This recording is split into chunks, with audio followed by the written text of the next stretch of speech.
How's it going? And welcome to episode 198 of On the Wire, proud member of the Pitcher List Podcast Network.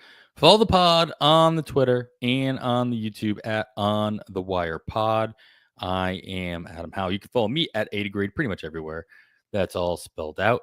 Kevin Hastings can be followed either at Hastings Kevin or at Chasing Wins on Blue Sky. We've got a great show for you. We continue our preview episodes. Now we're going to switch over to our pitchers. We hit a couple of hitter categories last week, back-to-back episodes there to do a little bit of catch-up. So our power and our speed categories, go check those out. But now we're going to get into volume today. We're going to talk about wins, strikeouts, and of course, by default, innings pitch kind of fits into that as well. If you are playing in an innings pitch league, this will be directed at your in your direction as well. We'll hit up ratios next week as we lead into episode 200, which we will be scheduled to do live. Exact time and date is to be determined. We'll be doing it live at PitchCon 2025, so look forward to that as well. Kevin, we are picking back-to-back in our first listener league here. How's it going? How's it feel? It's going really well. Thank you, Adam. And I hope you've had a great week. Thank you for accommodating my change of schedule this week. It was a little hectic and you were just like, we'll do this on There Saturday. you So go. thank you so much. But yeah, the draft, a blast. We talked just a little bit prior to you hitting the record button here on Saturday evening, and I have two drafts going. Our first on the wire 15 team fab league, and then I have my redistribution draft in the Highlander Dynasty League going on. So I've had an amazing Saturday.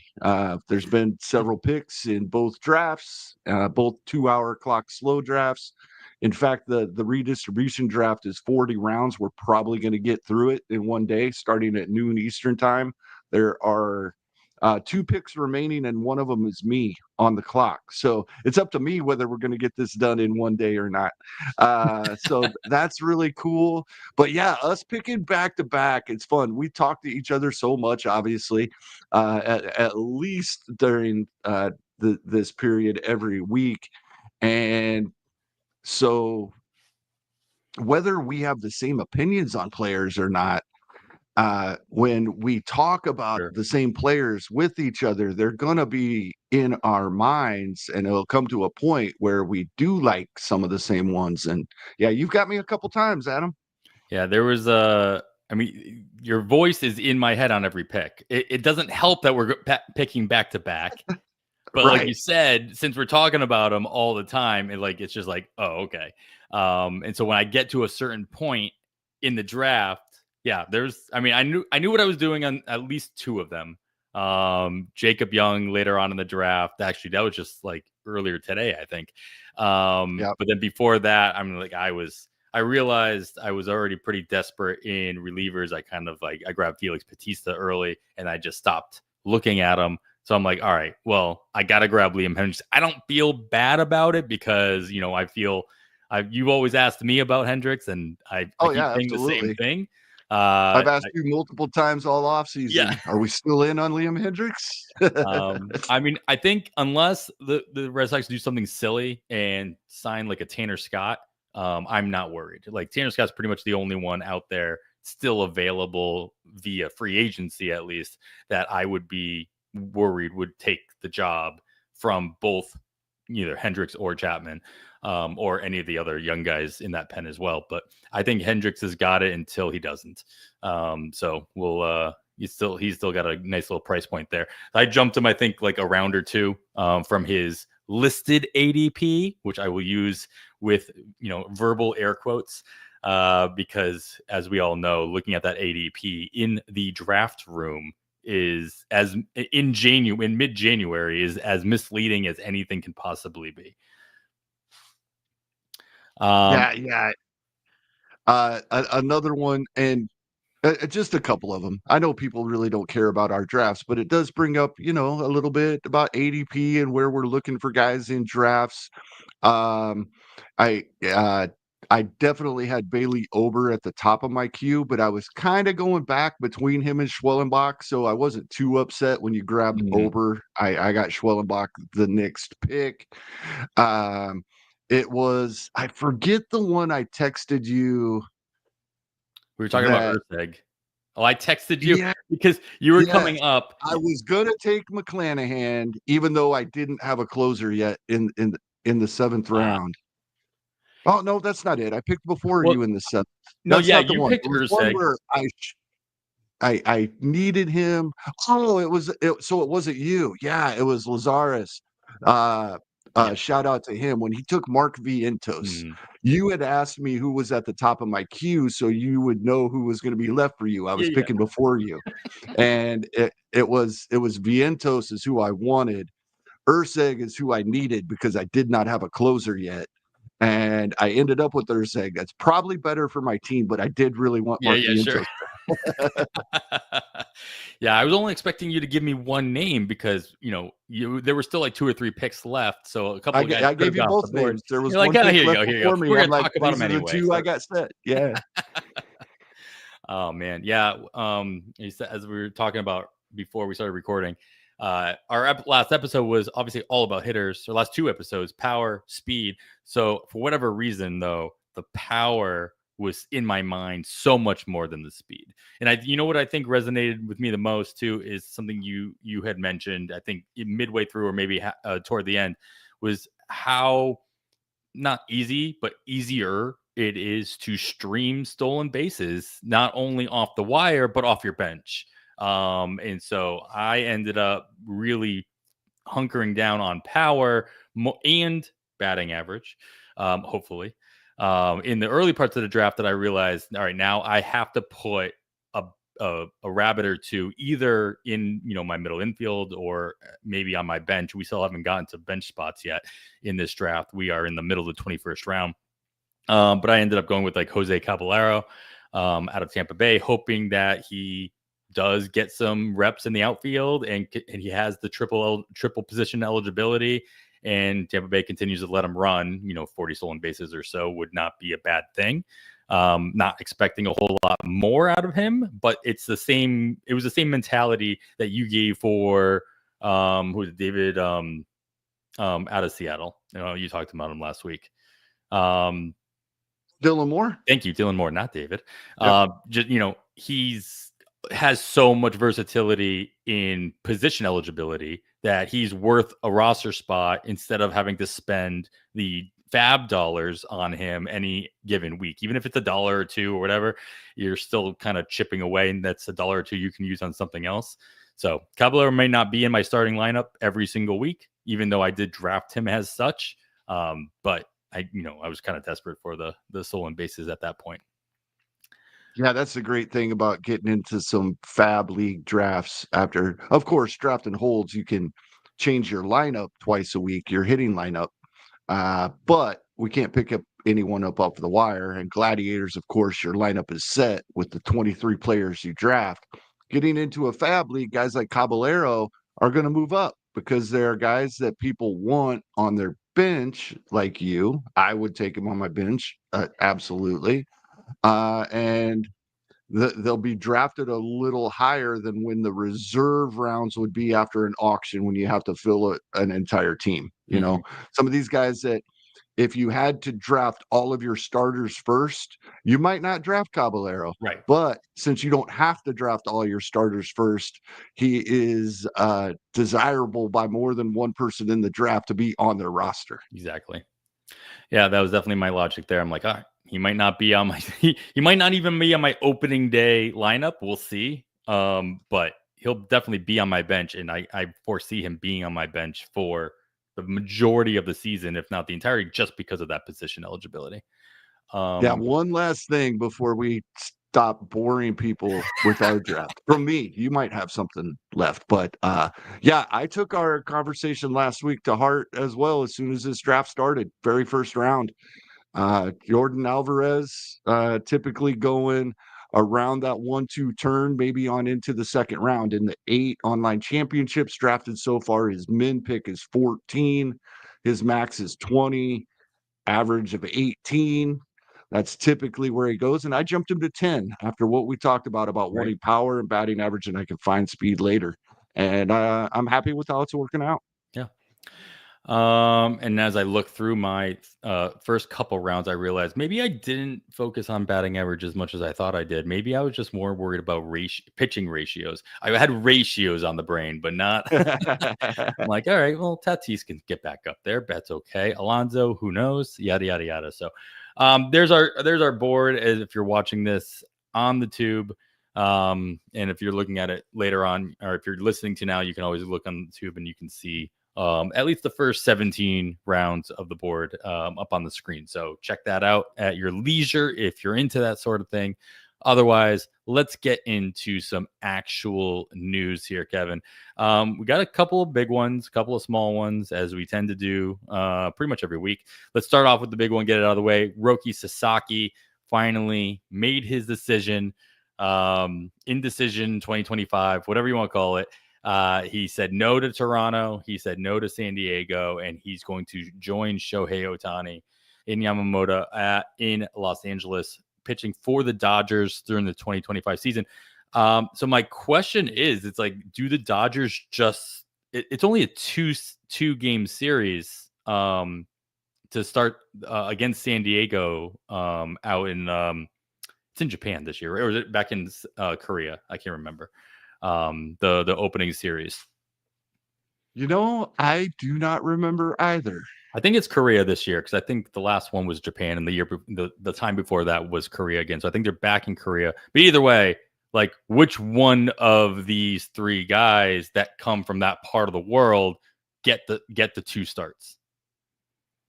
Well, I am beginning to fall in line with what we're hearing from several people. This may mean we don't see Shohei Ohtani pitch for a while in 2025.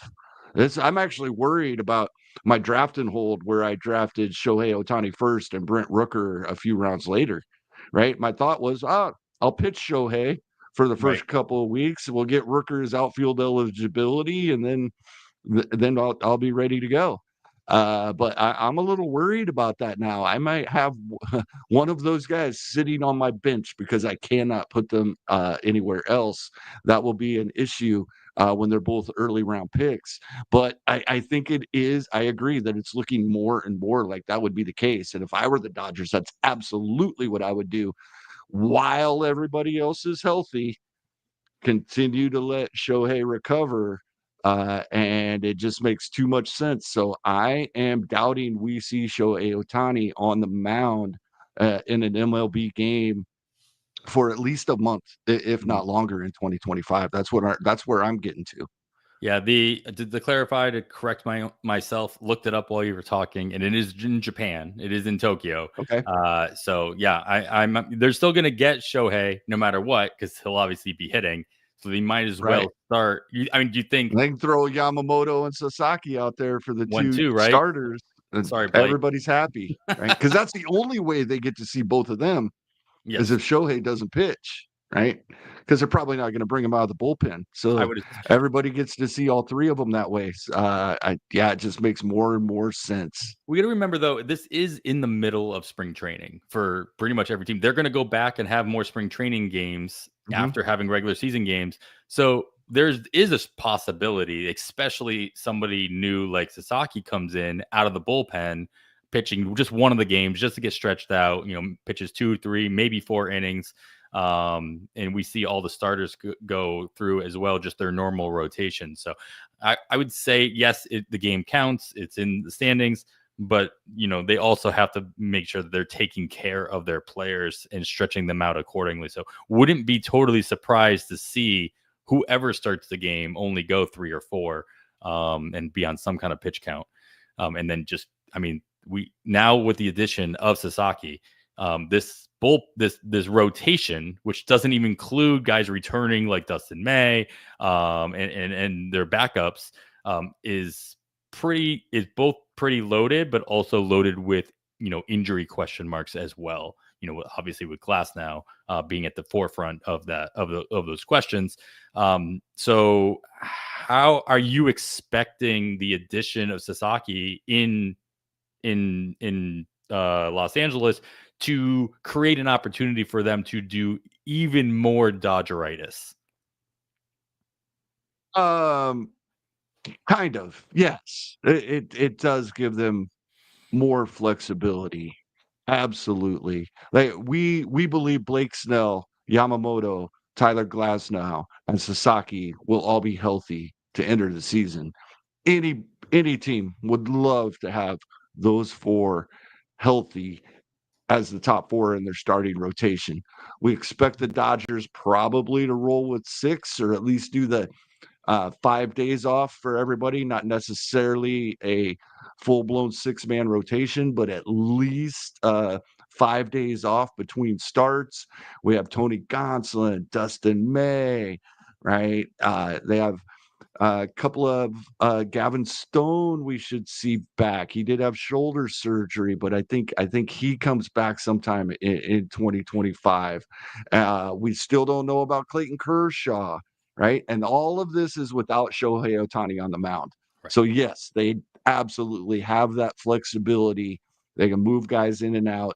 They may not necessarily try to go with the IL stint version of Dodgeritis, but we probably don't see, I and this is going to sound like, oh, this isn't saying much because it's not, because of all of their injury histories. But even if every one of these guys stayed healthy all season long, I don't know that they'd let any of them get to 180 innings. Right, exactly.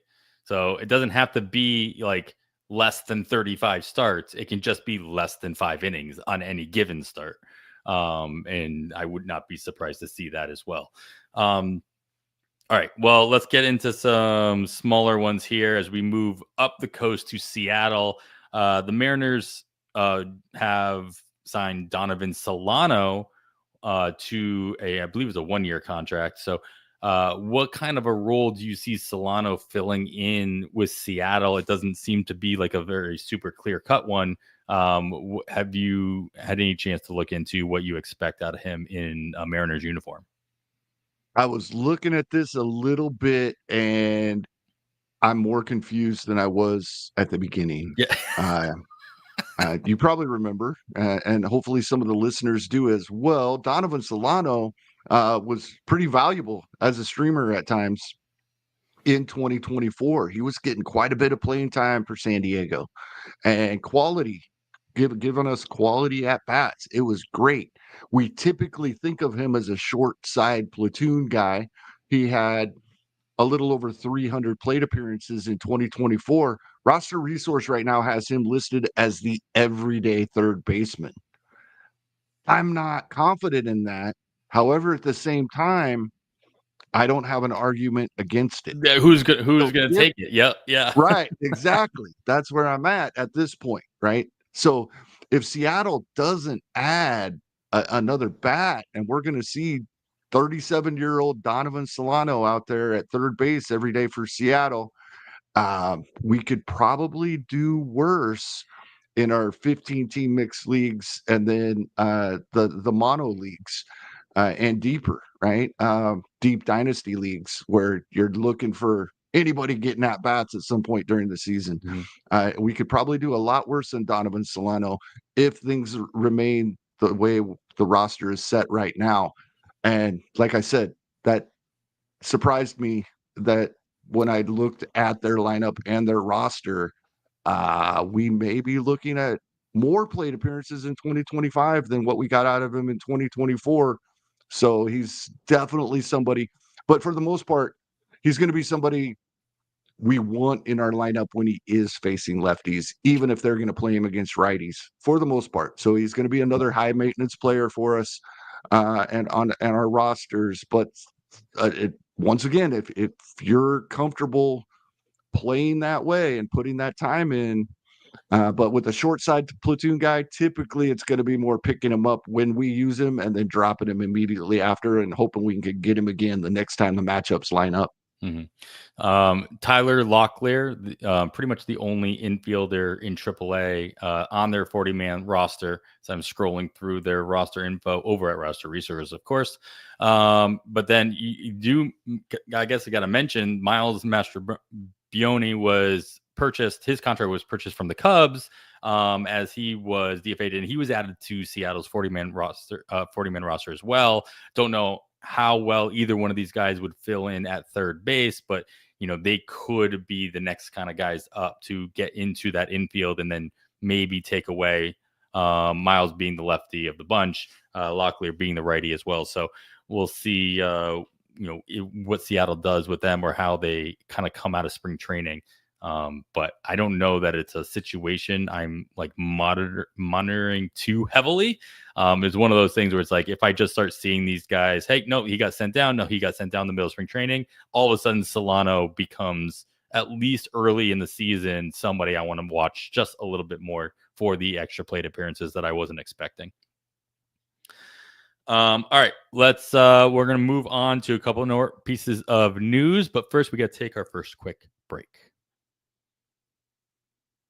All right, so this signing made me a little nervous only because I had been really targeting, and I'm still secretly targeting Starling Marte with the Mets, but I was ready to jump on him many rounds earlier, Marte that is, than his ADP would suggest, until I realized Jesse Winker was re-signed with the Mets, I believe, again, on another one-year deal. And so with him returning to the Mets lineup, you got to assume he's going to eat away at most, if not all, of the DH appearances. Mets have also kind of unofficially or officially announced that they are basically looking for their backup plan at first base, with Pete Alonso not looking like, well, at least not accepting any of their offers. Is this it for the Mets? Is this, and if so, what are you expecting to see out of Winker back in a Mets uniform / what kind of trickle-down effect do you think this has on the rest of their lineup? Yeah, I unfortunately, because I'm with you, I was really warming up to Starling Marte as a DH late in drafts, qualifying at outfield, obviously, but then be playing DH, so hopefully staying healthy. But it really does appear like this is a platoon, straight platoon. Jesse Winker versus righties, Starling Marte versus lefties. Sure, Marte may give Jose Siri a break now and then, probably a little more than we think. As soon as the Mets signed Jose Siri, I knew they were going all in on Soto, right? That's what this move was for, a better defensive center fielder to help Soto out. I was all about that. But do they really want Jose Siri in the lineup every single day? Probably not. So it does mean we may see Starling Marte in center once in a while. We could see him giving Nimmo a break once in a while as well. But I really think it does. I was kind of penciling Marte in as everyday DH.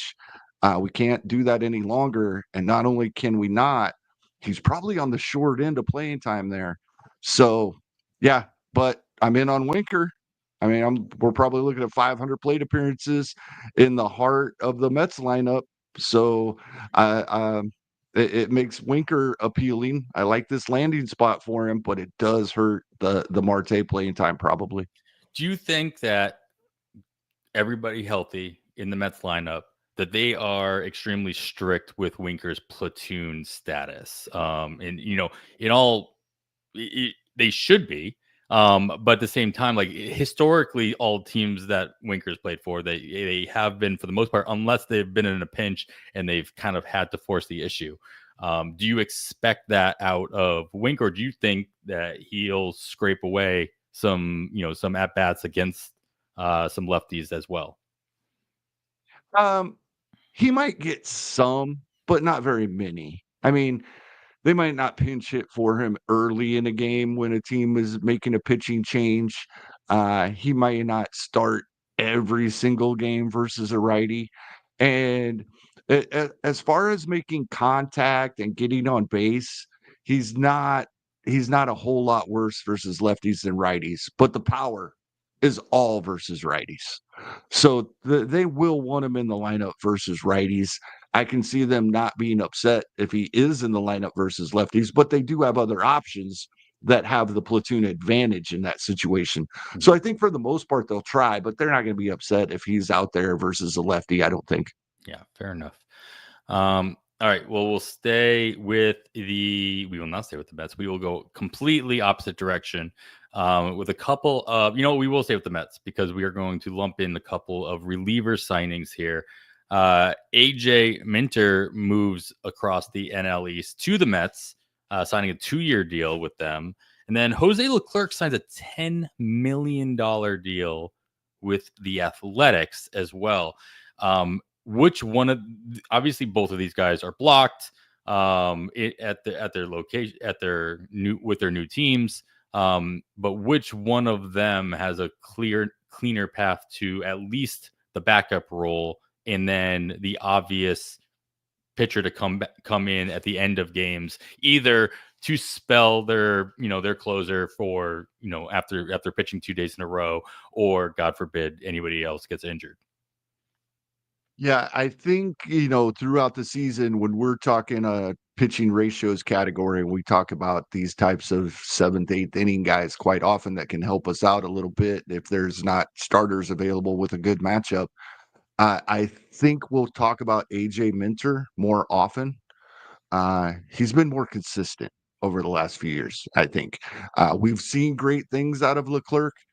$10 million for 1 year, that's almost closer money, but Exactly. he's not gonna be closing. So I do feel like this means the Athletics are definitely planning on him being the 8th inning guy.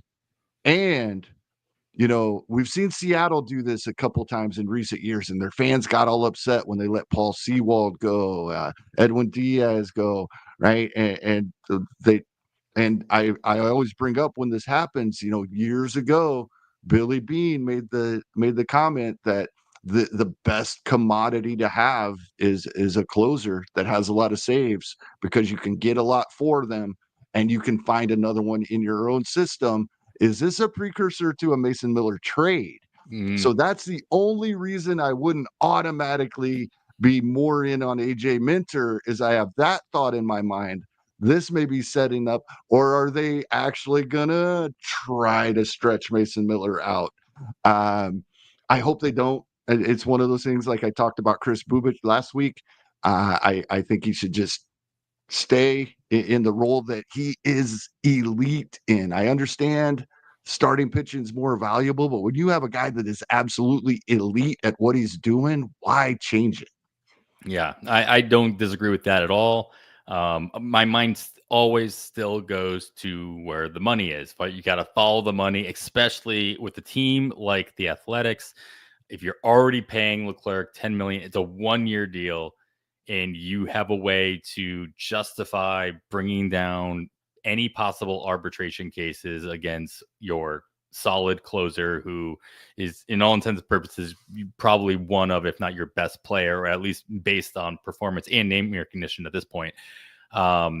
This is it's something at least you need to keep an eye on and keep in consideration. Now, the one thing Minter's got, at least, yeah, I think Minter has the ability to vulture more saves just because of the handedness. He can come in those Mhm. situations as the lefty with with this righty heavy lineup, or excuse me, lefty heavy lineup, and maybe vulture a save here or there. You might be still worried about Diaz's health or going back to back days and what have you. So I don't know. I think that there's an avenue for both of these guys. I'm not drafting either one of them, assuming I'm getting saves out of them, especially out of the gate. But I think I am following. I think that also, if a change is made in Oakland, we always say even closers on bad teams get you saves as long as they're the guy. I think Leclerc Mm. is the guy if a change has to be made for whatever reason. I think Minter is probably in consideration in New York, but probably may not be the first man up to get regular saves in the case of Diaz going down.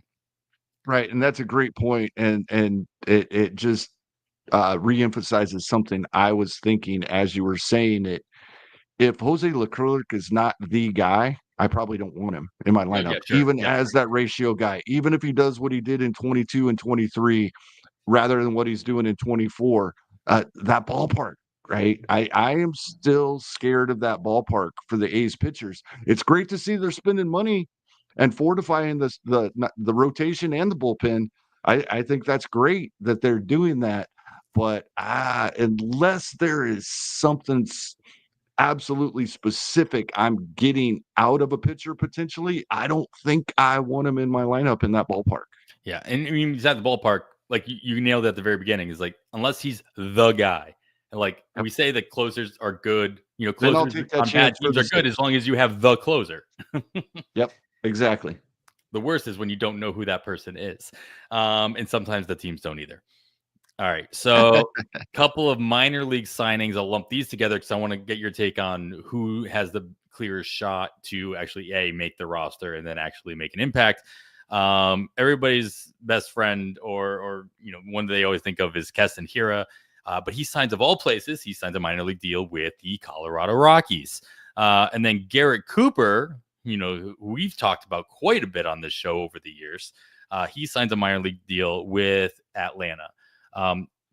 Both of them DH, first base. Cooper's played some outfield in the past as well.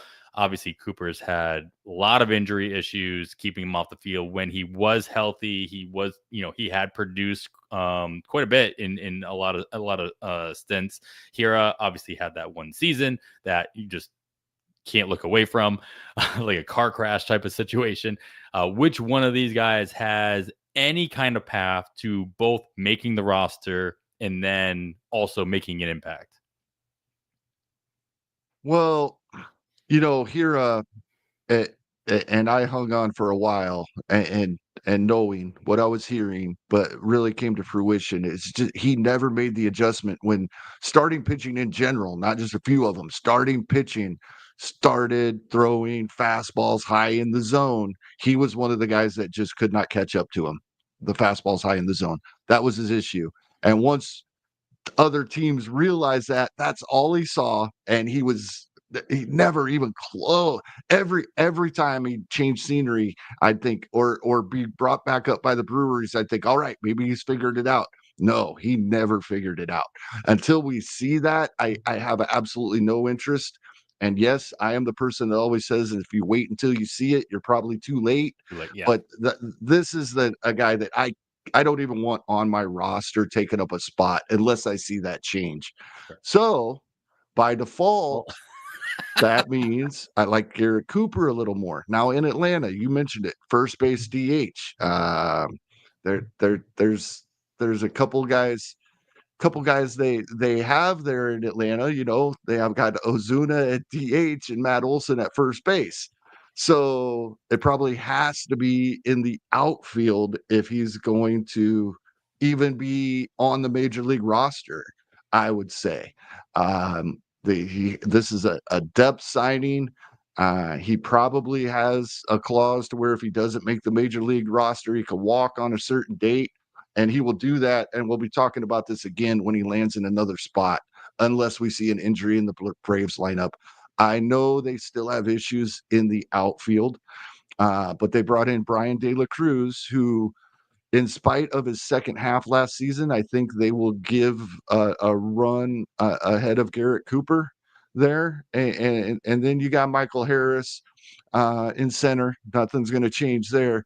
The Jared Kelnick, Eli White platoon, it looks like. Maybe Luke Williams gets some outfield play in left field. Maybe we could see Garrett Cooper play his way and the other guys play their way out of some left field work there in Atlanta. But I think for the most part, this is an insurance policy and a depth move if there's an injury to either Matt Olson or Marcell Ozuna, unfortunately. Yeah, fair enough, I guess. The last thing I think we will mention here, we got two catchers changing scenery. Martin Maldonado signed a deal with the San Diego Padres, and then Blake Sabol, who has catching history at least, was DFA'd by the Giants and then traded to my Boston Red Sox. So is there an avenue for either of these guys in their new spots to, one, catch, and then two, actually be on your radar, even in a draft and hold? No, I mean Martin Maldonado is coveted for his defense, but over the past couple of seasons, it hasn't been nearly as good as his reputation is for that. So I don't think this is a situation. We talked about it. The Padres really didn't have a backup catcher. So that's what they signed. I don't think we're going to see Maldonado more than once or twice a week. This actually makes me more confident in um, uh, Campusano's playing time. I think we were saying that it Yep. should be more than a 60-40. This could be a 500 plate appearance guy.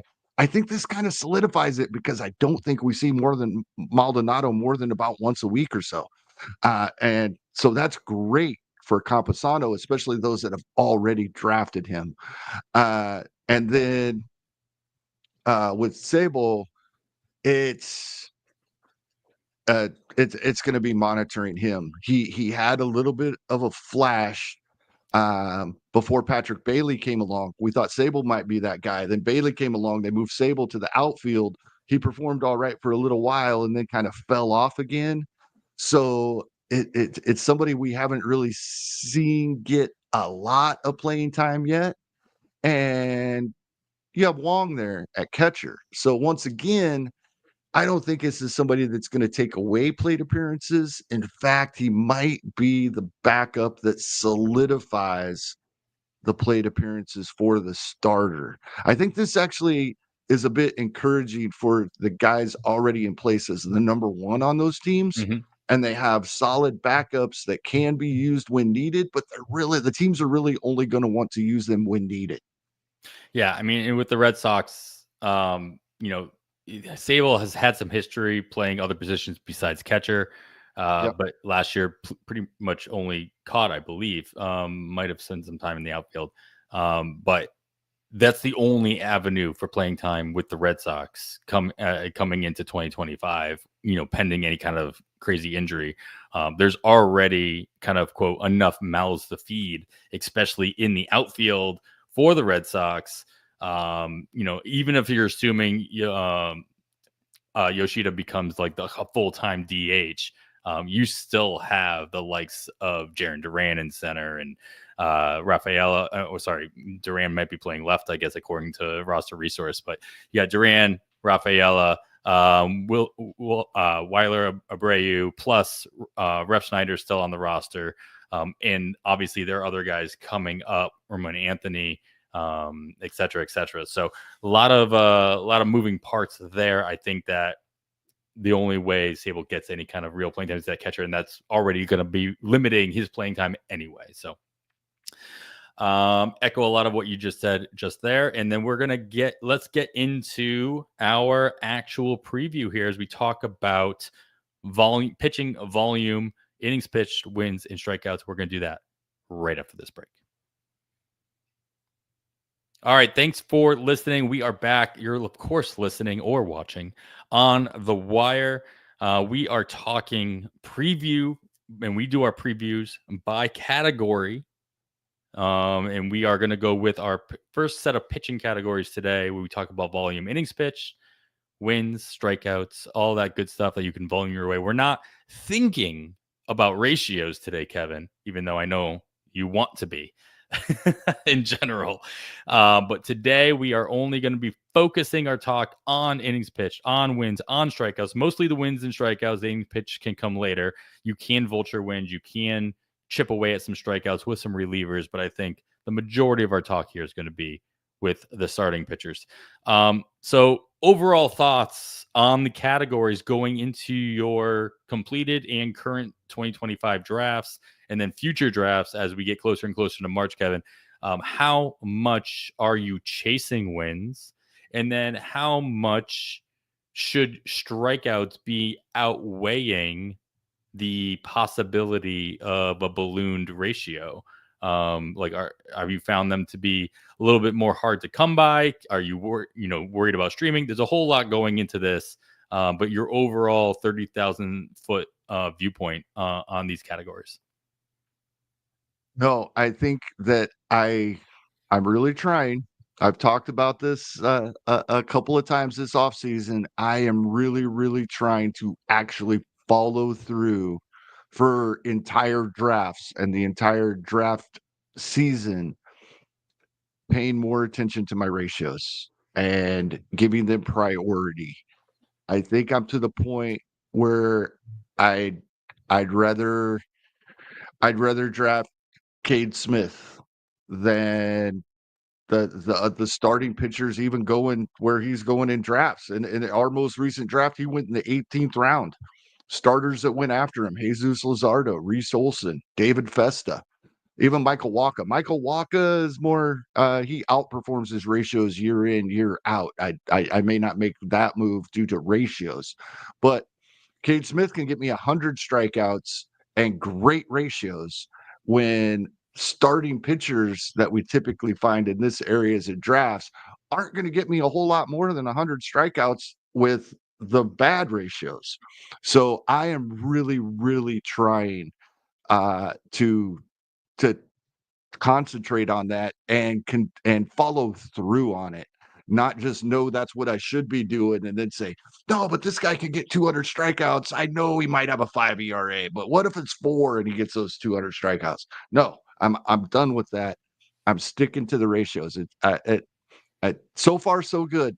As I've been saying this for a few weeks now, and we're over 20 rounds into this draft, and I feel like I've stuck to that on both the hitting and pitching side. So that's where I'm at.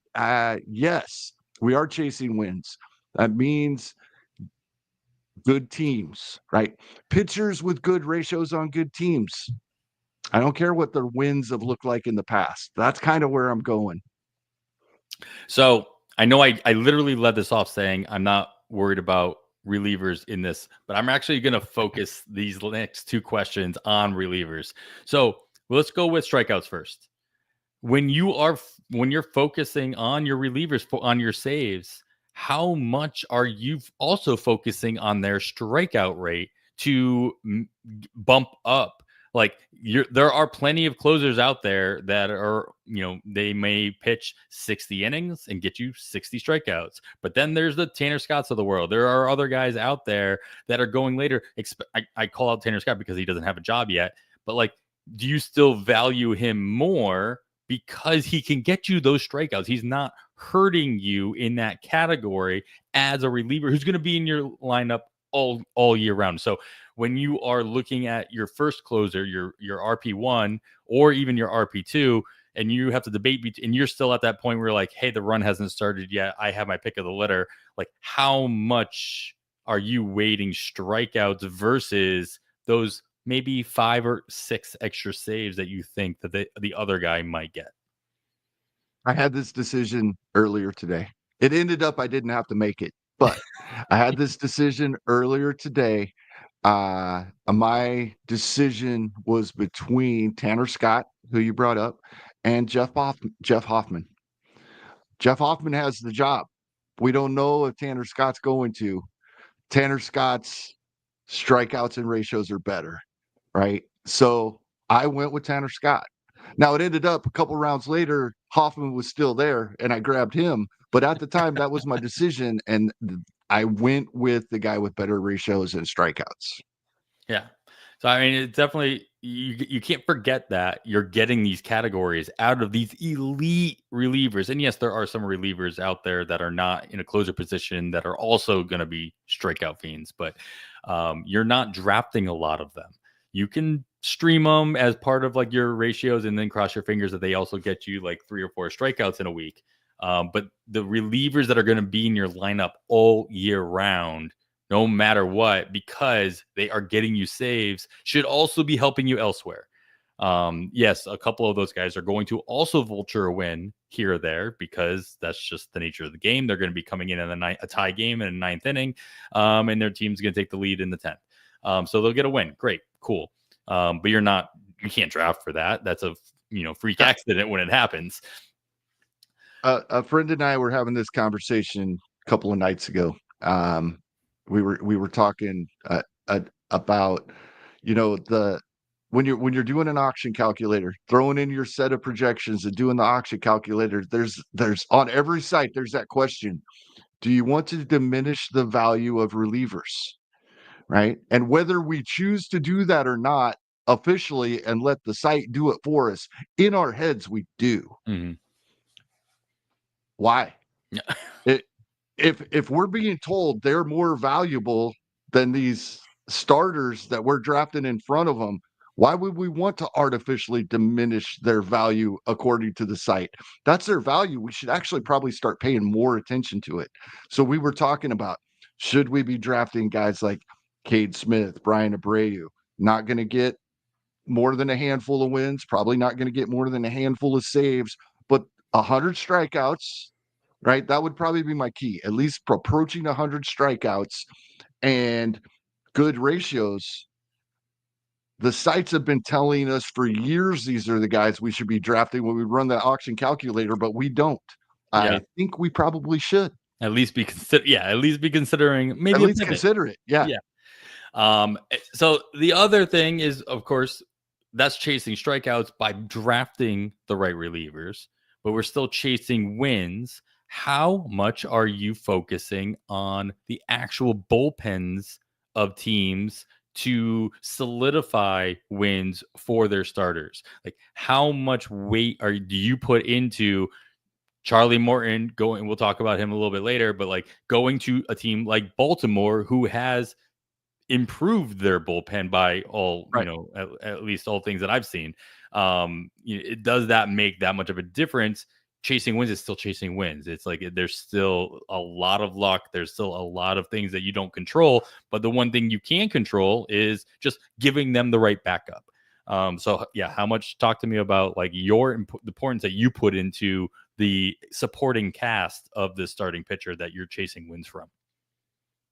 Not enough. Because I agree with everything you just said, but I don't get that far down my list on every decision I make, and I should, right? I say all the time, all the little things add up to a big thing, and that is definitely one of the things that helps add up to big things. It's far enough down my list, unfortunately. It's not. I don't think it's that I need to move it up. The things that I look for ahead of that are important as well. I need to spend just that little bit more time evaluating every single pitcher I choose and take that into account. I do not look at it enough. You're exactly right, though. I agree with you. We should be. All right. And the last thing I'm going to talk about, inning pitch is not an actual category most leagues use, and especially not on the NFBC leagues that we're doing our listener leagues on, and we play a lot of our leagues there too. But like how it goes in, it's the same as plate appearances on the hitting side. It's like the opportunity to then volume your way into more opportunities. How much are you looking at the workhorses that year in, year out can get you a $150, even a $140, even at this point, innings, and then making them a little bit more trustworthy versus the younger guys who maybe have put in a couple of extra innings under their belt, making them a little bit more prone or timing wise to possible injury moving forward, versus the guys that are coming back from injury who are supposedly completely healthy now. All the talk around Jacob deGrom's like completely healthy elbow and et cetera, et cetera. How much is that weighing on your decisions, especially later on? And there'll be a whole group of players that we talk about later on that kind of fits into this category or categories. But it's got to be something like longevity, your expectations versus what Steamer's putting with PLV projections or all the other projections are putting. How are you kind of like weighting that aspect of the pitchers that you're looking at? Well, one thing is I am not afraid of pitchers being too old to pitch when they're, early to mid 30s. I think that I am more confident in a 33-year-old multiple times more confident in a 33-year-old pitcher than I am hitter. Right? I think pitchers, yeah, they may lose a little bit of velocity, but they become better pitchers. Right? Hitters, when they start slowing down, that's bad all the way around. You can't. Right. So I'm more Sure. confident in the pitchers. And then when you start talking about some of these pitchers that do go out there, especially guys that year in, year out, outperform the projections in the ratio categories, guys like Michael Walker, who we mentioned briefly earlier, Jameson Taillon most years. I mean, he's had a rough spell or two, but typically, right, I gravitate towards these guys because they're guys that are going to push 180 to 200 innings with those ratios. If their teams are even halfway decent, which it appears both the Chicago Cubs and Kansas City Royals will be, at least double digit wins are there. We may not be hoping for 15 or 16, but we can probably count on 10 or 11. I'm gravitating towards these guys later in a draft because I want that stability. Now, this is kind of contradictory to what Nick Pollock tells us, right? Getting our 4 standard guys that are going to remain in our lineup all season long early and then take our shots later. I agree with all of that, but I also think you can toss in a stabilizer there late in the draft as well. I think that word just popped in my head. I think that's exactly how I would phrase it. A stabilizer with some of these guys late. I love having on my team. I mean, that really it gets weighted a little bit heavier in a 15 teamer versus a 12. And Nick Pollock talks about most of his advice revolves around 12 teamers. Yeah. And so there's a much more of a need for the stabilizer in those deeper rosters in the deeper leagues, just because the replacement player on the wire, you have less opportunities to stream the right streams that turn into those stabilizers. So to get them a little bit later in your draft, it's kind of a godsend. Some of the guys like that, I think, just because it's one of those things, just because we don't have a way to quantify it does not mean it doesn't exist. And I'm talking about good contact suppression by a pitcher. We don't have a way to quantify that, really, right? But when a guy's done it 3 consecutive years in full workloads for those 3 consecutive years, I start buying more into the results than what we typically want to look at, that what things we think are more predictive, because obviously the things we think more predictive don't apply to that guy. Yeah, sure. I mean, we talk about innings pitch and like these guys that you trust to go, even if what makes them valuable is that if you trust them to go $150, $180, maybe even 200 innings for this. I mean, you can't trust anybody to go 200 innings. It'll just happen for a handful of guys. But like even if they have low strikeout rates, or even if they are pitching on a bad team, like they're still gonna give yourself more opportunity. It's kind of just like putting a guy in the leadoff spot, even though they're not that great, but they're still gonna get more shots. And so just keeping that in mind, like if a guy can go out there, maybe like that sub 20% strikeout rate is not as bothersome if he can still go $180. So it's like if you see a guy like, you know, Spencer Strider can throw 100 innings and still get you 200 strikeouts, great. I mean, obviously that's very useful. But if you have it on the opposite end, you still have somebody who's going $180 and he can still volume their way up to 150 or 160 strikeouts. They're not getting the cape, you know, they're not getting the, you know, strikeout per inning, but that guy all of a sudden still becomes valuable because throughout the course of the season, you're still getting all the strikeouts. It just takes them a little bit longer. So just something to keep in mind. And obviously this makes a big difference in a league where you have IL spots or you have, you know, a deeper bench where you can pick and choose the times that you're actually putting these guys into your lineup. Maybe they're not in your lineup all year round. And now the guys you don't trust to go 200 innings, you're only trusting them to go 100 innings with a couple of IL spots here or there. You're still getting the replacement for them in those style of leagues. So it really depends on your format. And again, work you want to be putting into your lineup decisions throughout the course of the season as well. Sandy Alcantara has struck out a batter per inning one time in his career. Right. That was his first season when he had 8 innings pitched. And he's struck out over 200 hitters twice. That's to your point right there. Mm-hmm. Now you drafted him in our listener league. I'm looking at the board over here on the side as your second starter off the board. So I mean, he has to volume his way to get to that point. You know what I mean? Like one of the reasons why he was hurt is because he had been so consistent with the volume at that 200 inning mark and what have you.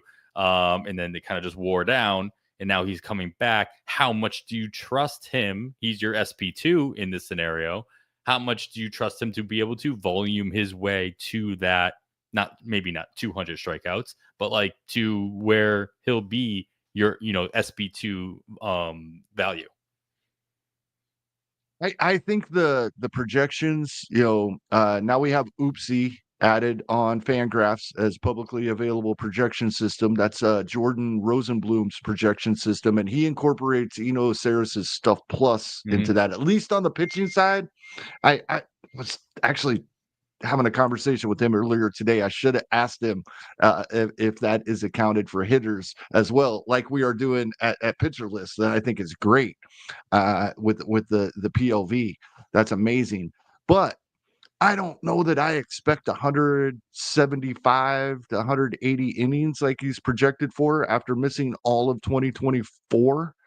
But I do expect probably about 150, which means at his strikeout rate, I'm looking at probably 130-ish strikeouts for someone that I expect to be in my lineup on a weekly basis.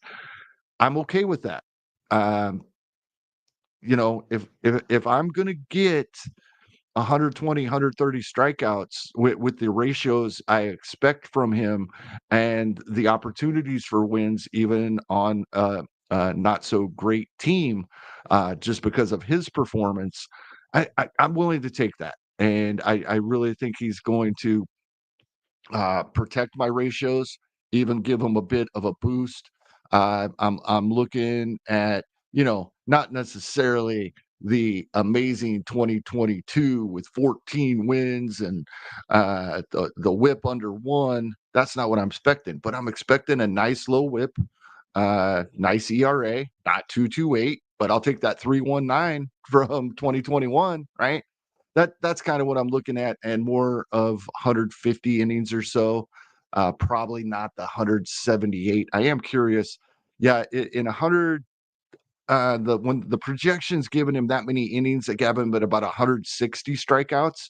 So pretty darn close to a strikeout an inning, about 8 per 9, which isn't horrible. So yeah, it's worth that dip. And then, yes, Alcantara is coming back off an injury, so we don't expect as much volume as we used to get from him. But to answer your question, yeah, one, the volume guys that boost ratios help even more. It's just like the guys with good batting averages and more at bats that you bring up all the time, and the ones that don't get as many at bats, the batting averages don't hurt us as much. Same on the pitching side, but we have 2 ratios with our pitchers, and Uncle Ted brought it up right earlier. You can't fake whip. I think that's a great comment. I think if a guy and it's we typically can figure this out. It's either they give up too many hits or they give up too many walks. Some of them do both. We can usually figure this out and have a good idea of what a whip is going to look like for a pitcher, but we don't pay enough attention to it. It really is the forgotten pitching category. It's the one always brought up 5th when we're talking 5x5 leagues for pitchers. We always bring up whip last. So that it's, yeah, if you get some volume there in the innings, that helps even more, obviously, but I think we forget that sometimes. It's also to be fair, it's the last stat listed when you're just scrolling across the board. That's true. So it's not completely our fault when we're talking about it. We read left to right, most of us. So I mean, there it is. All right, great. This is great, and of course, your Sandy pick, I acknowledge is more. You are focusing on your ratios across the board more than anything. So I don't see the Sandy pick as like maybe 2 years ago, even 3 years ago, you picked Sandy for both, right? You pick them for the volume, knowing that a strikeout rate doesn't matter so much because you can get the innings, and then that will translate into the 200 strikeouts, as you mentioned. Not expecting that this year, but at the same time, not going to hurt you either. And because he's actually my third starter, oh, but I'm really embracing the upside. This is my first fab oh yeah, league that's that I've right. drafted this year, right? Every one of my starting pitchers have risk, but if any like group of them stay healthy and perform, I think they're outstanding. I think Nick would love. I think Nick would love this. He'd probably say I need one stable guy in here with these, Mm. and the most stable guy is probably my number two, Spencer Schwellenbach, because I went DeGrom as my first, then Schwellenbach, Sandy, Jared Jones, right, young guy. We saw his flashes. But there's question marks. Shane Baz coming back from injury, similar to Sandy Alcantara. So, yeah, I'm going. They all have the potential for great ratios and strikeouts. They just need to stay healthy. Yeah. All right, so let's get into some actual player discussions. Yeah. We're gonna focus, as we always do, on picks that are going post. We're gonna go with post 300 in completed OCs, online championships, on the NFBC platform. We're gonna play a little ask, our favorite game here, and we're gonna do that right after this break. All right, Kevin, we're gonna get into it because I made quite a few little groupings here of pitchers that are going the past ADP of 300 in completed OCs. So that was 8 of them from what I could tell so far. Obviously, there are some, I'm sure, going live right now as well, but 8 have been completed. And I'm going to put a little bit of a twist. I'm going to throw you a little bit of a softball on this one. I'm going to allow you to throw a wild card player into any grouping if you would so choose. So if you don't like one of the players or you don't know where to put them into the ask categories, avoid, stream, keep, you can throw another guy in there instead that fits a little bit, as long as he fits the category of player. So this first one, we're going to start young. These are young starting pitchers. Basically, they had about 50 or less innings last year or haven't pitched at all. So if you want to throw a wild card, they've got to fit into that scenario. The ones that I have listed here for you are Rhett Lauder of Cincinnati, Zebby Matthews of Minnesota, and then Cade Povich of Baltimore. And I used the 50 innings because I'm pretty sure Cade Povich had like 50 in the third last year as well. So I'm going to ask you, and the reason I want to start off with these guys is because I have a very clear, all 3 of these guys in general for me going into 2025 are avoids. Like let's clarify too. We are still only talking volume. We are only talking guys that, can get you throughout the course of the season, wins, strikeouts, a ton of innings pitched. And I'm at a point where I'm just not trusting, especially guys that are going this late in the draft, that I'm going to get 100, 120, 150 innings out of them. So this category is something that I am actively avoiding.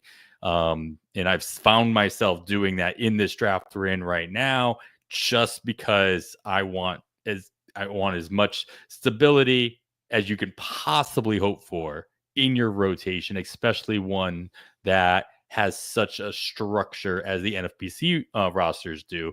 In the Yahoo League, Daily Moves League, maybe I'm a little bit more, flexible here. But anyway, you are forced though to choose these 3 guys, or your wild card: Rhett Lauder, Zebby Matthews, Cade Povich. Who are you avoiding, streaming, and keeping in this group? I love this. This is I like doing the ask game all the time, even if I break rules and give you a hard time about it once in a while. I do enjoy this, but I think this particular subject makes this so much fun. I am looking at I I'm certain Cade Povich is my keep here. Um, I don't think we see him in the rotation to begin the season, unfortunately, with the addition of Charlie Morton and Sugano. So I think those guys are in the rotation. We won't see Cade Povich right away.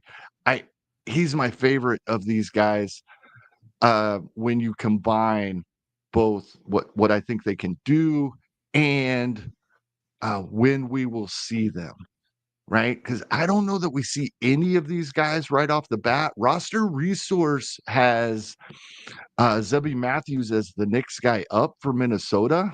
I feel like that's David Festa. So that's why I don't know if I'm avoiding or streaming him yet, but avoiding him as the keeper for sure. And Rhett Lauder, ballpark, not sure when we'll see him either. So I understand your take right off the bat, avoiding all three of them. And I would tend to agree with that in a 30-round redraft draft.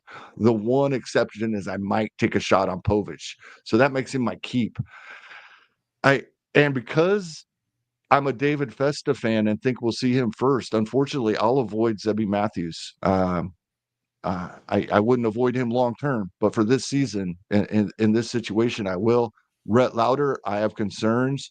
When are we going to see him? Right? Obviously, we have that concern with all of these guys, but then you bring in the ballpark. You bring in, is he the Knicks guy up, or is he just the one we really want to see? So we have our blinders on, and he might not even be the Knicks guy up. Will we see Connor Phillips? Will we see Owen White? You know, probably. I would guess Slaughter's the Knicks guy up, but he's the youngest and he has the most options, right? So he might not be the Knicks guy up. So yeah, this one's pretty easy. Uh, now that we've talked our way through it, or I've talked my way through it, and you've listened politely. Cade Povich, easily the keep for me, and Zebby Matthews, easily the avoid, even though I wouldn't long term. Louder when we do see him, I would give him a shot as a streamer. Yeah, I mean, I'm also I can't help kick the narrative that I've witnessed that Minnesota just will not. They will slow roll all of their pitching prospects coming in. We saw it with Ober. We saw it with other guys. Festa, I don't think is going to be much different. Matthews not going to be much different. And what I mean by that is they're just not going deep into games, at least within their early goings. You have to be absolutely elite to see any hitter a third time if you pitch for Minnesota. Yeah. So I don't think that's a great changing a whole lot going into next year. Right. And Zebby Matthews did not show enough last year to tell me that he was going to be the exception to the rule. Exactly. All right, let's go. Let's go to the next grouping here, where I am estimating some relievers that are set or at least have been announced that they will go into the starting role or at least get stretched out and give them the opportunity. Aaron Ashby, who obviously came up as a starter, kind of moved into a reliever position, longman, what have you, has been announced that he will be stretched out as well, at least throughout spring training to possibly be into the rotation again for Milwaukee. Clay Holmes signed by the Mets. Mets have said that they're going to stretch him out and he'll become a starter for them. And then I'm cheating a little bit with this one, but Nick Martinez, who did not start all of his games last year for Cincinnati, came back to the Reds. I would expect that he will also be given the opportunity to stretch out a little bit more and become a full-time starter for Cincinnati. I'm also hoping you have a wild card to throw in this one as well, but if you don't, that's fine. You can pick these three. Avoid, stream, keep Aaron Ashby, Clay Holmes, and Nick Martinez. No, I'm not going to throw a wild card in here. If I did, it'd be Chris Bubich. We talked about him last week. as a reliever, possibly becoming a starter, and how he's a guy I don't care which way it goes, where I can draft him. Of course, I'd probably be as a fantasy manager, I'd be hoping he gets in a starting rotation and can repeat something close to what he was able to do as a Mhm. reliever.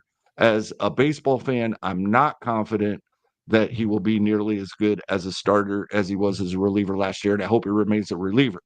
But that's who I would throw in if I was doing a wild card. But I think this is a nice group and ballpark.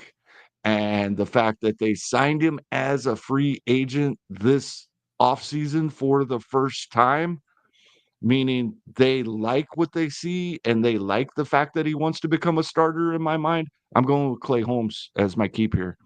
I know Yankees fans got very frustrated with him for in the second half till he was removed from that closer role, but he's the one that I see taking this job and running with it for 120, 130 innings, and he'll probably wear down, and you're into mid to late July, maybe early August, and you might have to replace him on your fantasy team.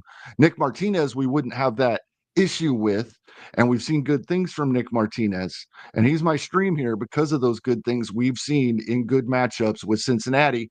But he kind of, Cincinnati wasn't the first place he's bounced back and forth between the bullpen and rotation. Mhm. So I don't want to count on him all year long. A couple of years ago, this would have been sacrilegious bringing this up on a pitcher list podcast. Uh, Several people were all about Aaron Ashby. I wasn't anti Aaron Ashby, but I wasn't as in as a lot were. But I don't think I'll get much pushback these days from him being my avoid here. It's just been too long, too many injuries, too many setbacks, too many underperformances. I wouldn't write him off yet, but in this group, he would be my avoid.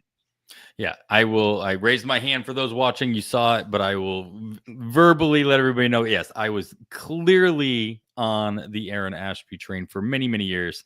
I think finally I was able to trade him in my dynasty league in a large deal that got me Mookie Betts. So I was okay There you at go. that point. Yeah, but I did hold on probably a little longer than I probably could have or should have. But yeah, I am curious to see what Milwaukee ends up doing there. Clay Holmes, at least Roster Resource has Clay Holmes as the 5 in New York, Martinez as the 4 in Cincinnati. And I'm not sure exactly where Ashby fits in. I think that Ashby could very well be a situation. It could be a situation where he just becomes a handcuff or like a piggyback type of pitcher, and then he just completely thrives. Like if he comes in the 4th inning or in the 5th inning and goes 4 innings in that middle. I'd be all over that. Oh, My worry would be he'd more likely to be other an way opener. around. That's my Yeah, worry. yeah. We always want that piggyback guy, but they make him an opener. Yep. But yeah, I mean, their rotation in Milwaukee. I mean, sure, somebody can get hurt or whatnot, but I don't know. It's kind of set right now, unless they go with like a 6-man rotation between Peralta, Woodruff, Savali, Myers, and Cortez, as we have up here on the roster resource page. But yeah, we'll see how that works out. Let's go with some of those horses that I mentioned earlier. So the stipulation for this group is that they had to have had 150 or more innings in each of the last 2 seasons. So there was a couple guys I wanted to put on here, but they either just missed the cut in 23 or 24, or in the case of like Frankie Montas, I wanted to find a way to get him in here just to get your take on his situation in Oakland, or sorry, excuse me, West Sacramento. But he, obviously missed a whole season in that 2-year span. So the 3 guys that are in this list, again, 150 innings or more in the last 2 seasons each. Jameson Taillon, you mentioned him earlier. Brady Singer, now in Cincinnati, and then Chris Bassett, sticking around in Toronto. Between these 3 guys, Bassett, Singer, and Taillon, who are you keeping? Who are you streaming, and who are you avoiding? I'm sticking with the guy we talked about earlier. I love Jameson Taillon. Where he's being picked, probably going to end up on a lot of my teams if he continues to be available there. I think he may not repeat the 3.3 ERA he had in 2024, but mid threes ERA is what I expect out of him. And not the greatest strikeout rate in the world, but good enough that when he's going to go out there, and he seems older than 33 years old, right? He's going to be 33 in 2025.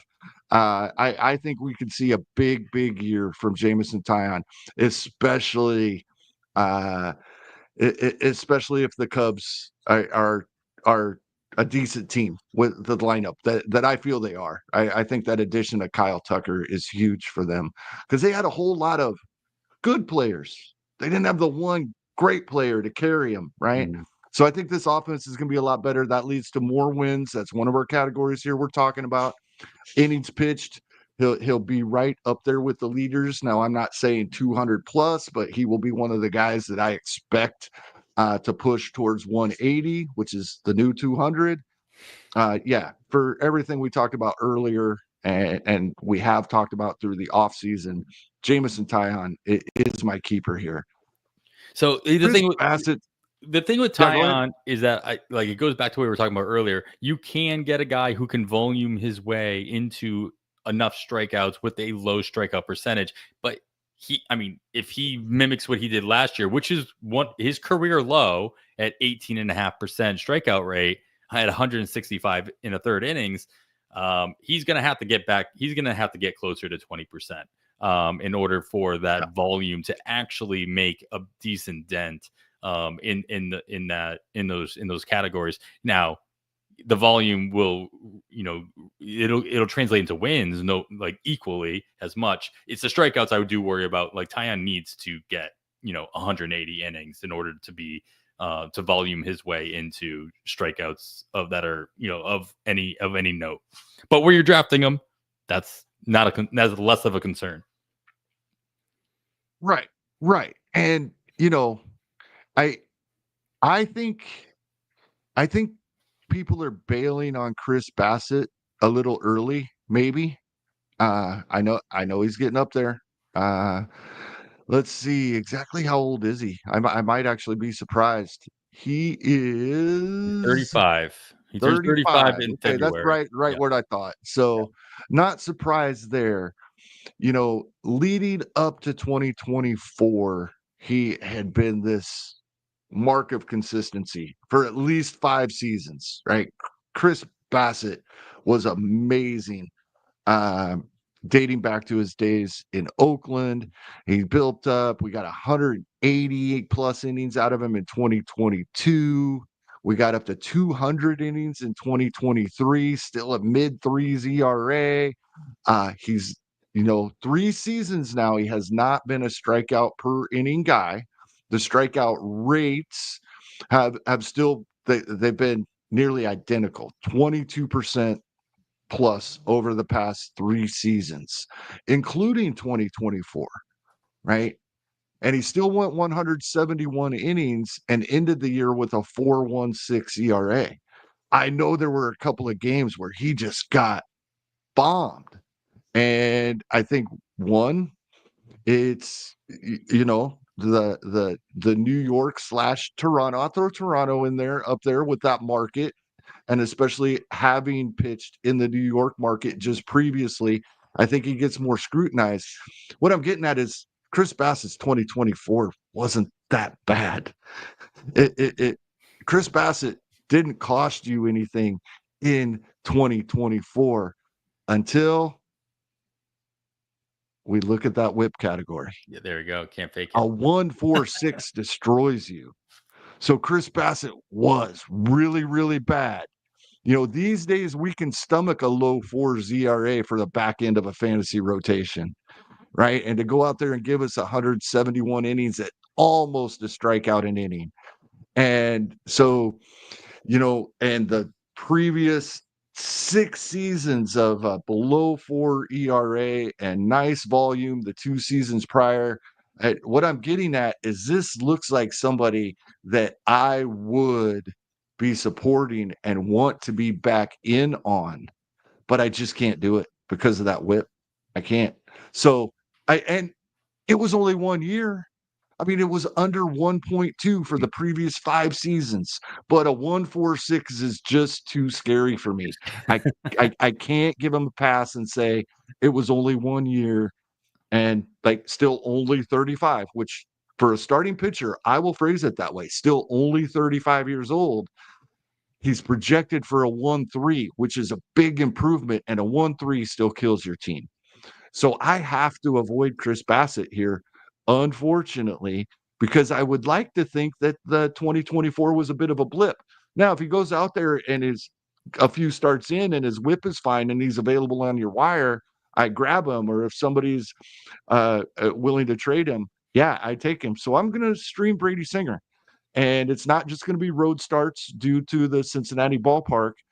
I'm going to stream him even in what I feel like are good matchups for him when he's pitching at home in Cincinnati. Heavy, fairly heavy ground ball guy.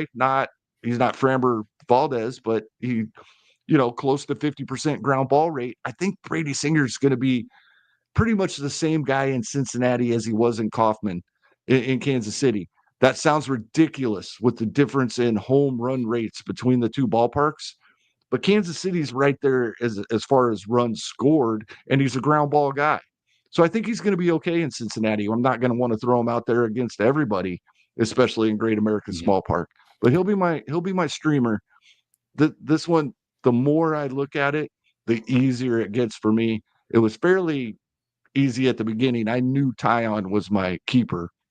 But yeah, Brady Singer, the streamer, Chris Bassett, the avoid, with the caveat that if Chris Bassett's whip is okay a couple weeks into the season, I'd be trying to acquire him some way. So here's the thing, Kevin. I'm going to call you out because you didn't follow the rules. Once again, we're only talking about volume. So if the whip is not a concern, if you're not looking at the ratios whatsoever, does the fact that, Bassett's longevity, that he's obviously not leaving that rotation no matter what his age or honestly what his productions are, does that make a difference to you in this volume focused thought process?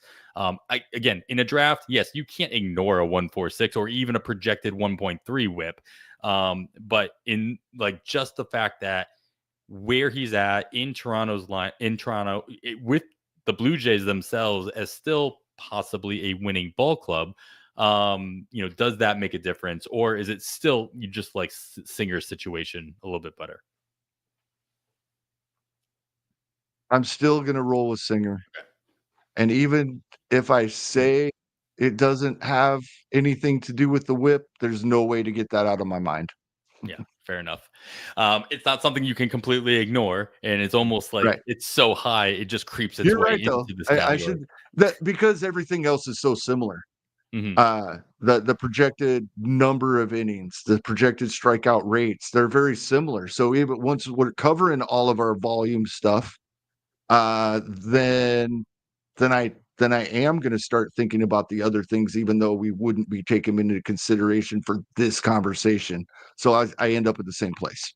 Yeah, I mean, Uncle Ted makes another point that I'm sure we'll talk about quite a bit in the ratios category. But as we talk about relievers helping for wins, like how much are you focusing on infielders specifically, outfielders as well, but fielding percentage for your starters for their ratios, especially your whip category as well. So something to put in the back pocket, and we'll talk about it next week. Two more groupings here. Let's go. We started off with the youngins. Now let's go with our elder statesmen. Charlie Morton, I mentioned earlier, of course, new home in Baltimore.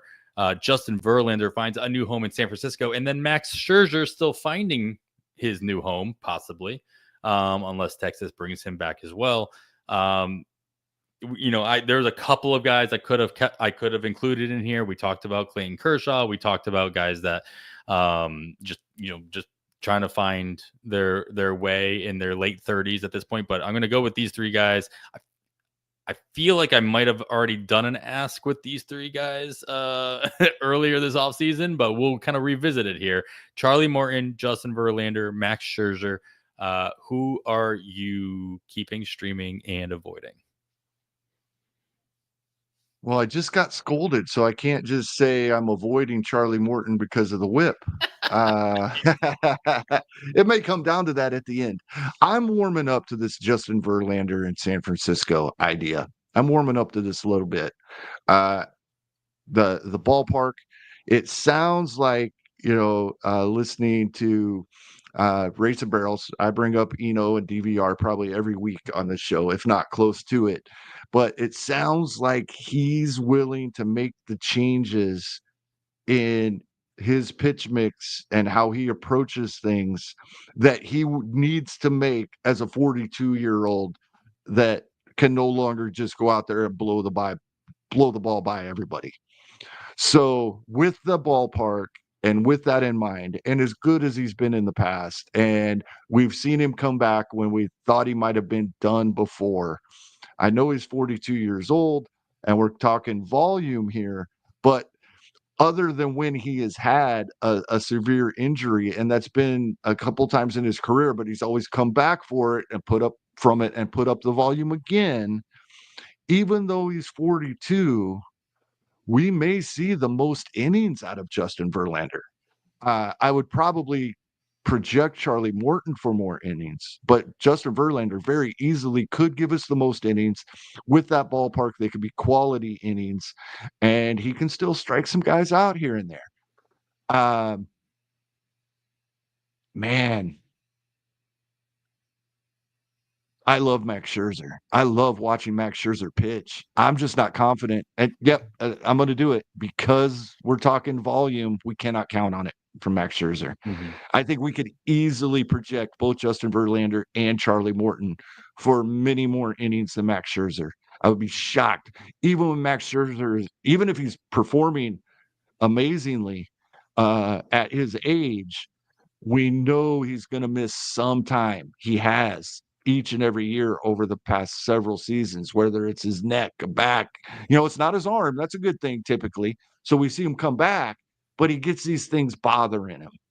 So for that reason, without even looking at numbers or looking at his page, I'm going to avoid Max Scherzer. And that actually that hurts to say. I can't believe I'm saying I'm going to avoid Max Scherzer, and I'll keep Verlander, stream Charlie Morton in good matchups. Then I don't have to worry about the whip as much if I like the matchup. That curveball is still amazing. And like we talked either last week or the week before, I don't think we had these three guys in an ask, but I think we did have Charlie Morton.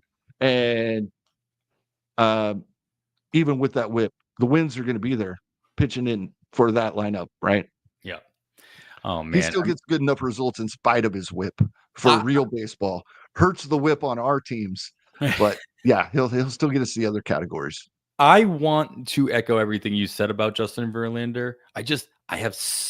I made a terrible trade in my dynasty league last year going into the playoffs for him, and he just crushed me. Like he only went 5 innings like twice in the time that he was on my team.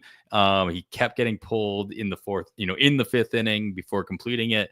He just couldn't volume his way into the possibility of a win. It seemed that I'm hoping that changes going into the next season, but I think I'm just a little bit less confident than you are. Yes, I agree. He's done it before. Like he was completely out. He was a younger man at that point in his career.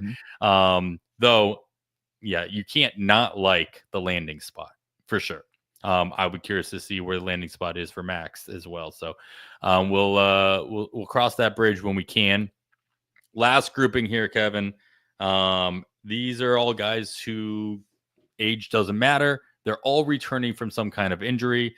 Some of them made a debut last year, or they came back last year, or they were hurt last year. Regardless, they were injured, and they're coming back from that. We're not exactly sure what to expect. So you've got to stream, and you got to keep one of these guys, or you can throw in a wild card. Tyler Mahle, still in Texas. Lucas Giolito for the Red Sox, and then Jose Soriano for the Angels. Who you avoiding, who you streaming, and who you keeping in this bunch? All right, I'm going to throw a wild card in here, and with a couple of caveats. One, He's going prior to pick 300. He's going at 286. That's And I'm pretty looking close. at online championships, which was what we're supposed to look at here. There's Sure. been 8 of them now. 286. Also, I could have used him in other spots. Could have used him as young. He's 26 now. He'll be 27 before the season starts. And we did see him at the end of last season, but he was injured for much of 2024. I brought him up last week. I just want to bring him up when we're actually talking starting pitchers. And that's Cody Bradford, who both drafts I'm in, I drafted him today. I am big on Cody Bradford. I got a couple of DMs after mentioning him last week saying, shh, quiet.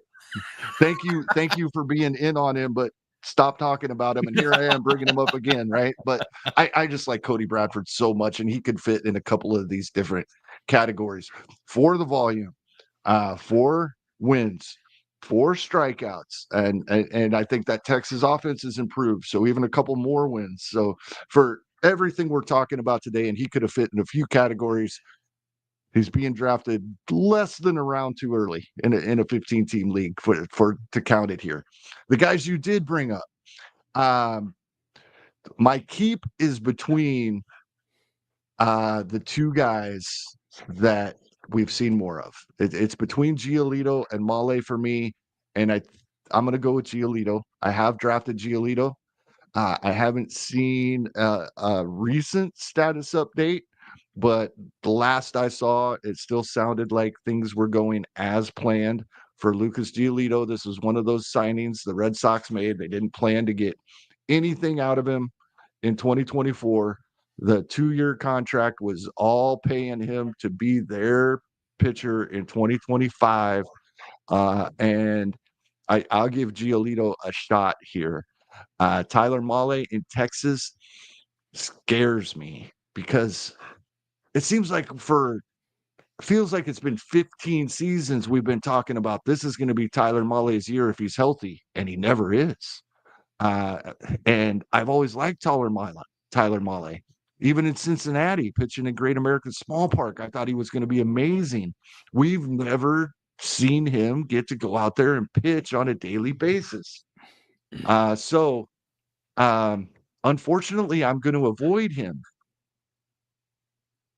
Not that I love Jose Soriano, but we've seen flashes, and this is the kind of guy we can take a chance on when we're talking this type of thing. Yes, the ballpark isn't, or the team context isn't as good as either Boston or Texas. We don't expect the Angels to be nearly as good of a team as the other two. At least I don't. I don't think many people do.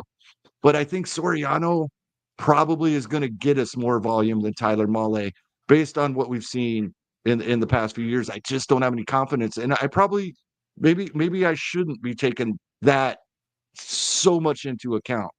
Right. I agree with what Nick has been saying weekly on the corner.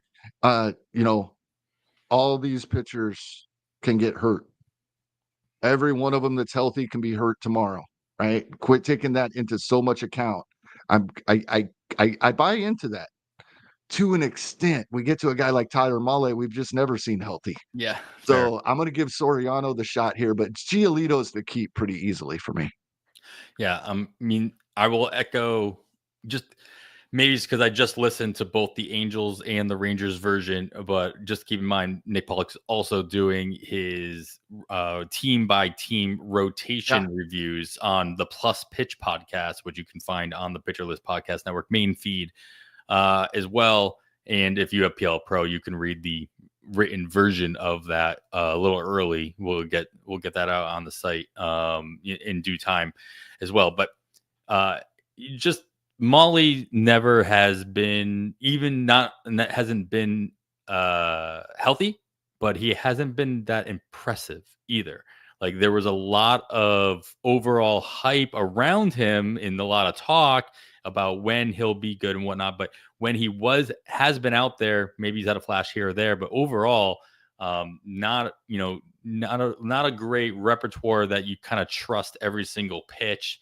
It's basically 1.5 pitches, and then you kind of piecemeal together as you go. So I was I definitely took a shot on Molly last year as like a IL stash in those leagues where I had the ability to do so. And then was just sorely disappointed. Obviously, no, it didn't really pan out, and then he just went right back in the IL to end the season. So Soriano was fun to have on your teams last year when he was out there and when he was healthy, and so I can see that coming back a lot sooner or a lot more of a functioning sense than Molly for sure. And congratulations on finally throwing out your wild card and breaking literally every rule. So I saved it to the end. yeah, fair enough. Yeah, Tyler Mahle, I don't think he had as many pitches, but he reminds me a lot of Griffin Canning as guys I was really, really excited about. I Sure. thought they could be good, and they had fairly severe injuries. And I'm just afraid we're never going to see what they could have been if they hadn't suffered those initial injuries. I mean, you have all those injuries. You don't have the ability to make adjustments or add a pitch or this or that, Right. at least not in the same time span as if you were just continuously pitching. So, that doesn't help our fantasy teams a whole lot, though. So, sorry, Tyler. Kevin, this was great. Volume is still, there are more ratios in pitching, but there's still the two volume style categories, and most leagues still haven't completely gotten rid of wins yet either. So still got to be important stuff that we gotta go over. So what do you have to close this out with? It can be literally whatever you want it to be. I'm going to echo what we started to allude to earlier. I think when it comes to starting pitching, I'm drafting ratios and upside. And as long as they were healthy at the end of last season, or I don't know what the specific phrasing would have to be that we're being told, but if I am confident they're healthy right now, I'd rather take that injury risk than risk my my ratios, right? So I'm embracing high upside with my starting pitching with then I can fill in at the end. There are some of those stabilizers at the end. Jameson Taillon is going to keep coming up, right? He's just a perfect example of somebody like that. Uncle Ted brings up that people that are in our draft must be listening. Chris Bassett was just drafted. And now I am on the clock, and I am going to draft someone else we alluded to but did not talk about. We are at pick 310. So this is jumping his ADP a little bit, but this is a listener league. We've talked about him a lot, and including this show, I'm going to go ahead and grab Chris Bubich here, whether he ends up as a starter or in the bullpen. I think he can stick to my roster. That means you're on the clock now, Adam. It is. But yeah, I think starting pitching, chasing wins 100%. I think the strikeouts, yes, we do have to pay attention to them, but we can get them from relievers, especially those elite non-closing relievers that get 60 to 70 innings, but get 100 strikeouts in that time. I would I would say those 100 strikeouts are more valuable than 130 from somebody whose ratios are hurting us. So just kind of a recap of where I'm at on pitching. And like I said, I can't remember if we'd started recording or if I just told you off air. Paying so close to attention to my ratios this deep into this draft, I don't think I ever have stuck with it this long before. But when I look at my projected counting stats, I think they're fine. I think I'm there. I think I'm where I need to be. So I am very happy with concentrating on ratios, even though we're talking volume tonight when we were talking the pitchers. Fair enough. Oh man, I was hoping you weren't going to make your pick because I am not ready to make mine. And if you made yours live, I would have to make mine. That's kind of like the unofficial rule that I was telling myself. Yeah, I think I am going to continue to try to build up. I think I told you in this draft, I really focused on power more so than anything else. So I think I am going to go ahead and roll the dice again and grab a couple more possible stolen bases. And I'm gonna cross my fingers that he's as healthy as he thinks he is, and Ha-Seong Kim is going to join my roster here well. He'll be my bench to start the season, but quickly could end up being in that middle infield spot. So, boom. That reminds me of something, Adam. Move it along. And shout out to Jenny Butler. I got a message from Jenny Butler. I mentioned Ha-Seong Kim and Hae-Sung Kim last week as brothers a couple of times. Got a message from Jenny Butler that they are not. She has heard other podcasts bring that up. And I'm not going to mention that is where I heard it, but I'm not blaming them, not passing the buck. They are not brothers. That is something I should have verified when I had heard them referred to as brothers. I feel like I should have, instead of just assuming and taking one or two other people's word for it. Not a huge deal, but it was great for her to point that out to me so we can stop making that mistake. Sure. Excellent. Thank you, Jenny. Always helpful in that regard. I got to close out the show just to remind everybody that I said at the top of the show, we'll be doing episode 200 live at PitchCon. So PitchCon is coming up. Make sure you mark your calendars, January 30th to February 2nd. Extended it a day as well. So lots of absolutely free baseball talk all day long, from 11 a.m. to 10 p.m. every single day in that time period. You can win a bunch of prizes. It's all the funds are going to for an ALS fundraiser as well. So as you can see right here on the screen, and go to just go to pitcherlist.com and you'll find it. But I think it's like pitcherlist.com/pitchcon as well. So make sure you are looking, once the announcement of all the panels and all the shows and everything that's going to be happening, make sure you mark your calendars for the ones that you want to attend, and they'll all be recorded after the fact as well. But if you want to participate get into the raffle, make a donation, it's best to do that live, of course. So that'll be a great time. Absolutely. That is, what's awesome?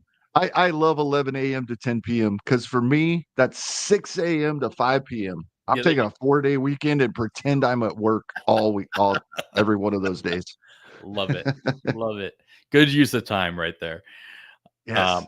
Well, after all that is going to do it for episode 198 of On the Wire. On behalf of Kevin Hastings, I am Adam Howe.